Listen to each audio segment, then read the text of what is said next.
తెల్లవారితే మంగాదేవి తలుపు లేదు. ఇంట్లో ఉండి మంగాదేవి ఉంటుంది. నాదా నాడకాలం నన్ను అన్ని విడిచి నీవు మారు వెళ్ళాడు. దుర్గదంతో కాపరి చేస్తా నీళ్ళు దారి గుడిలు వేసుకొని గుడిలలో పోయి గుళ్ళో గుట్టిగా బతుకుతున్నాను. నువ్వు చూడగా అద్దెగా దిగండి వచ్చి దొరికి తీమని మొదలుపెట్టినావు. కాకలంటే పేరు కల్లాడతారు. నువ్వు చూడగా రాత్రి మేము రావద్దు. దోషులు తరంలా నిద్ర కొట్టావు. తోడగట్టి కంకణం కట్టావు. నా మెల్లో తోడ కట్టావు.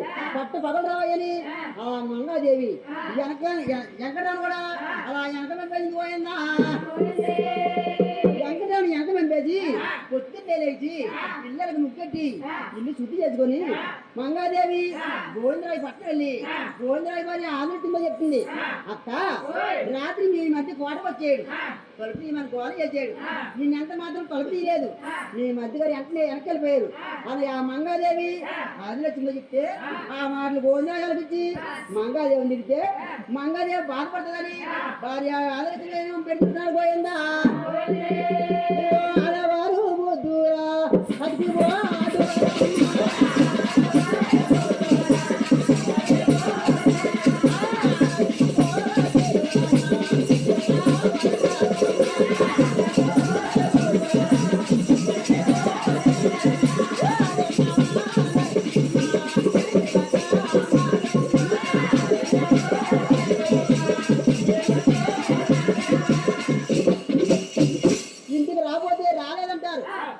చెదరగొట్టారు.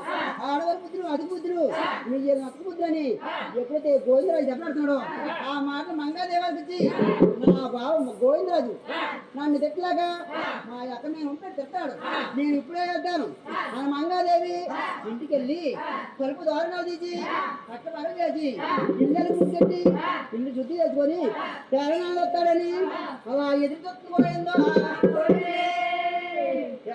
ఎదురు చూస్తే ఆ వేరే మంగాదేవిని భూమి నంచాన్ని 7 మండలో లేచి మళ్ళీ ఎంకటాన అలా మంగా పట్టిన అర్థం ఎప్పుడైతే వెళ్తాడో వచ్చి ఎంకటా నుంచి మంగాదేవి ఆదరించి కొంచెం పళ్ళు తీసి కొంచెం చెంపులు తీసి చెంపులుండా నీరు పట్టి పళ్ళులో పాలు పెట్టి పట్టి కడిగింది.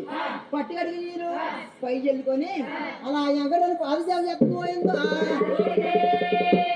ఎప్పుడైతే పాదసేవ చేస్తుందో వెంకటరమణ సల్లగా నిద్రపోయాడు. నిద్రపోతే ఆ వేళ వెంకటరావు నిద్రపోతే తెల్లవారి 7 గంటలు అయిపోయింది. తెలివైన ప్యానాదికి మంగాదేవి పొద్దున లేచి ఇళ్ళకి ముట్టెట్టి ప్యానాదులు వెంకడుతుంది. తెల్లవారు 7 గంటల